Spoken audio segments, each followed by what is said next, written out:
Ko'pchiligimiz yurak bilan bog'liq hech qanday shikoyatlar yo'qligi sababli yoki men hali yoshman, menda miokard infarkti bo'lmaydi degan fikrlar bilan xotirjam yuramiz. Lekin birinchi marta miokard infarkti bilan chalingan bemorlar bilan suhbatlashganimizda ular orasida shunday toifadagi bemorlar guruhi borki, ular aytishadi, menda oldin yurak bilan bog'liq hech qanday shikoyat bo'lmagan. Birinchi marta yurak sohamda kuchli og'riq paydo bo'ldi. Shifoxonaga murojaat qildim. Shifokor ko'rikdan so'ng menga miokard infarkti tashxisi qo'yishdi deydi. Ularda yurak koronar tomirlarini tekshirib ko'rganda tomirlarda infarktga olib keladigan yetarlicha miqdorda o'zgarishlar aniqlanadi.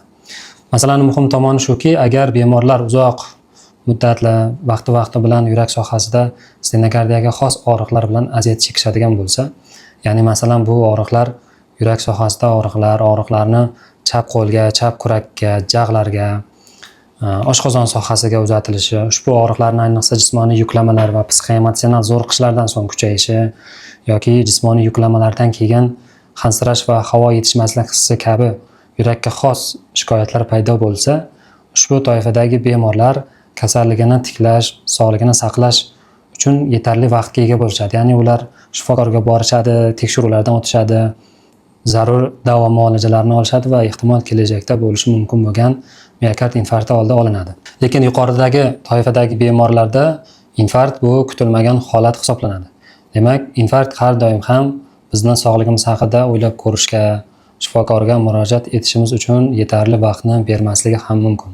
Endi tabiiy savol tug'iladi. Bizda qaysi xavf omillari bo'lsa yoki nimalarga e'tibor berishimiz kerakki, yuqoridagi holatlarga duch kelmaslik uchun sanab o'tamiz. Demak, birinchisi bu birinchi qator qarindoshlar, ya'ni ota-ona, aka-uka, opa-singillar.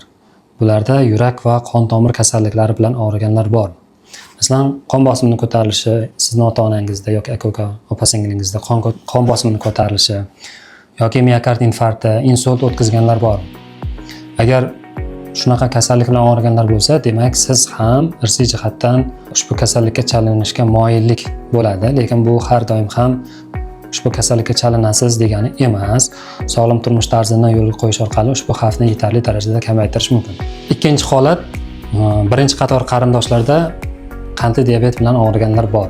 Ayniqsa ikkinchi tip qandli diabet, ilmiy manbalarda qandli diabet bilan og'rigan bemorlarda yurak va qon tomir kasalliklari rivojlanish xavfi 2-4 baravar yuqori bo'lishligi isbotlangan. Keyingi holat kam harakatlilik. O'zi sog'lom bo'lish uchun, sog'lomlashtirish uchun kuniga qancha qadam yurish kerak? Shifokorlar tomonidan yosh va jinsni hisobga olgan holda kunlik me'yorlar ishlab chiqilgan. Ushbu jadvalga e'tibor bersangiz, siz kuniga qancha qadam yurish orqali qaysi darajadagi faollik ekanligingizni aniqlab olishingiz mumkin. Agar 10 ming qadamdan ko'p yuradigan bo'lsangiz, demak siz faol jismoniy holatdasiz. Agar siz kuniga 2500 qadamdan ham kam yuradigan bo'lsangiz, demak siz juda passiv nofaollar qatoriga kirasiz. To'rtinchi holat ortiqcha tana vazni yoki semizlik. Global muammo. Agar ushbu tendensiya davom etadigan bo'lsa, 2030-yilga borib dunyo aholisining 60% ortiqcha tana vazni, semizlikka chalinishi prognoz qilinmoqda.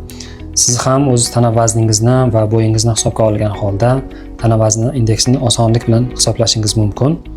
Mana bizning misolimizda 100 kilogramm vaznga ega bo'lgan, bo'yi 1.8 metr insonda tana vazni indeksi hisoblangan. Hisoblaganimizda 30.8. Ushbu jadval orqali qidiradigan bo'lsak, demak bunda birinchi darajali semizlik mavjud ekan. Endi siz ham hisoblagan bo'lsangiz, demak sizdagi chiqqan son jadvalning qaysi qatoridan topdingiz? Agar 18.5-29 oralig'ida bo'lsa, demak sizda bu norma hisoblanadi. Ortiqcha tana vazni va semizlik holati mavjud emas. Shunday holatda davom etishi kerak. 5-inchisi zararli odatlar. Chekish, alkogol iste'mol qilish salomatlik uchun zararli ekanligini barchamiz bilamiz. Chekuvchi insonlarda agar chekish tashlansa, 1 yildan keyin miokard infarktga chalinishi 50% ga, 5 yildan keyin chekmaydigan insonlar bilan bir xil darajada xavfga ega bo'lishi ilmiy manbalarda yoritilgan.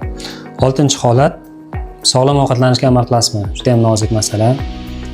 Bu haqida biz qator videolar olishni niyat qilganmiz va keyingisi uzoq muddatli stresslar, uyqu buzilishlari mavjudmi? Yuqorida aytib o'tilgan xavf omillarini qaysi biri sizda mavjud bo'lsa va biron marta tekshiruvlardan o'tmagan, shifokor ko'rigidan o'tmagan bo'lsangiz, sizga tavsiyamiz hozir aytib o'tadigan tekshiruvlardan o'tishingiz kerak bo'ladi. Bu elektrokardiogramma yurak ultratovush tekshiruviga exokardiografiya, umumiy qon analizi, koagulogramma, lipid spektri, qondagi qand miqdorini aniqlash. Ushbu tibbiy tekshiruv natijalarini baholash va qanday tibbiy tavsiyalarga amal qilish mutaxassis shifokor kardiolog tomonidan amalga oshiriladi. Bugungi mavzuimiz shular haqida edi. Agar sizda ham savollar bo'lsa, izohlarda yozing. Albatta javob beramiz. Keyingi mavzularni o'tkazib yubormaslik uchun kanalimizga obuna bo'ling.